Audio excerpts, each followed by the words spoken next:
Na segunda-feira, nós acompanhamos uma entrevista com o neurologista Dr. Emerson Canello sobre os transtornos do espectro autista. E hoje nós voltamos para este assunto, mas agora para falar sobre a importância do acompanhamento psicológico.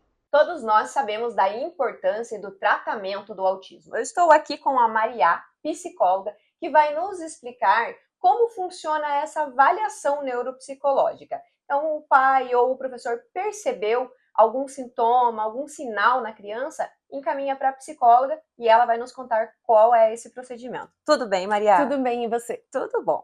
Que bom. Conta para nós como funciona essa avaliação. Então, normalmente as escolas encaminham para você para que possa ser feita essa avaliação. Então, o meu trabalho, eu executo uma avaliação neuropsicológica. Então, é como se a gente fosse fazer um mapeamento do funcionamento dessa criança, desse adolescente, ou até mesmo de um adulto que tem vindo essa demanda também para o consultório. Mas assim, eles vão pontuar nesse encaminhamento quais são as dificuldades que eles estão observando, né, nessa criança, por exemplo. Então, uma das coisas que vai estar pontuado é a dificuldade na interação social, né? Então, vai ter dificuldade na atenção compartilhada, então vai ser uma criança que não inicia contatos ou ela responde de forma limitada, vai poder acontecer um atraso ali no desenvolvimento da linguagem, mas também existem casos de ITEA que não tem esse atraso. Então, assim, não existe um padrão único, né? São casos bem particulares. De cada criança. Exatamente. Então, vai depender do nível, né, que eu consigo estabelecer de comunicação com aquele indivíduo, para eu conseguir formar ali a bateria de instrumentos que vão ser utilizados. Por exemplo, numa criança não verbal, acaba sendo uma avaliação muito mais indireta. O que acaba sendo isso? Eu aplicar inventários nos genitores, nos professores, eu vou até a escola observar essa criança, eu observo também aqui em consultório, mas como não existe muita interação, a gente diz que a gente usa instrumentos mais indiretos, que não muito atuante, né? Uhum. Mas já quando existe uma verbalização ou a criança corresponde na interação, aí eu já consigo aplicar instrumentos diretos, né? Que é o aqui no consultório com a criança, são sessões mais lúdicas, de repente, né? Eu vou avaliar a forma de brincar dessa criança, o como que ela corresponde aos comandos, de que forma que tá a capacidade intelectual dela, porque assim, a partir de 2 anos e meio eu já consigo fazer essa avaliação da capacidade intelectual, que também é uma coisa importante lá nos critérios diagnósticos do autismo, porque assim, eu preciso saber se a capacidade intelectual está preservada ou não, né? Se a linguagem existe um atraso ou não. Então, são todos esses quesitos que vão lá na frente nos colocar em que nível de suporte que esse indivíduo vai se enquadrar. Então, existe, dependendo da idade, eu vou conseguir avaliar o comportamento adaptativo, que é uma coisa bem importante, que eu vou estar fazendo junto com os familiares, junto com os professores.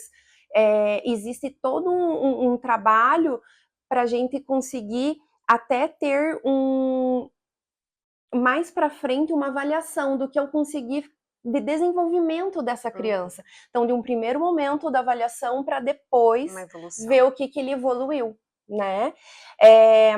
E ali, dentro dos critérios diagnósticos, existem crianças que têm estereotipias motoras, existem crianças que não têm estereotipias motoras, existem as que têm vocais, por exemplo, existem as que não têm, existem as que são mais apegadas à rotina, a rituais, existem as crianças que são apegadas a objetos, então são assuntos, objetos, vai ter aquela questão chamada de hiperfoco. né? Só que lá dentro dos critérios, a gente vê que tem os critérios A, que são 3 critérios, que eu preciso ter esses 3 critérios, e no B são 4, mas eu preciso só ter 2. Então, vão existir pessoas que vão apresentar hipersensibilidade sensorial ou hipo, mas o que é isso? Se sentir incomodado, um incômodo importante, com som, com textura, com cheiro, com iluminação. Então, tudo isso a gente vai pegar lá na criança novinha já.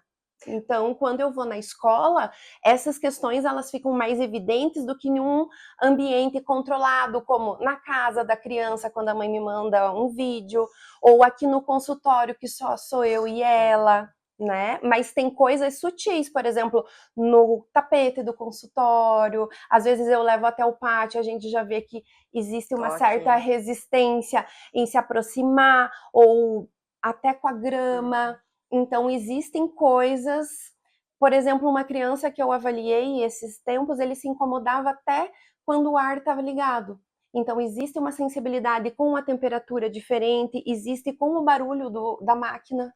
Então, todas essas questões a gente tem que estar sempre atenta. Maria, e sobre essa intervenção precoce que a gente conversou? Me explica um pouquinho. A gente já está trabalhando nessa área há alguns anos e a gente vê muita diferença da criança que foi diagnosticada ali de 2 anos a 3 anos e que já iniciaram terapia com fono, com terapeuta ocupacional, com psicólogo, né? Porque o psicólogo especialista no tratamento, né, no atendimento de crianças com TEA vai ser na abordagem ABA, então ela vai trabalhar muito o preparo dessa família para lidar com as dificuldades, o preparo dessa escola para acolher. Existem alguns casos que precisa de um acompanhante na escola, não são todos, mas existem casos que é primordial. Então, assim, o recado que eu quero passar neste momento é a necessidade dos pais se conscientizarem da intervenção precoce. Maria, muito obrigada pela sua participação. E fica aí, então, né, o alerta para os pais que se sentirem, que perceberem, né, esses detalhes com as crianças, entrarem em contato para agendar essa avaliação. Eu volto com você, Bruno.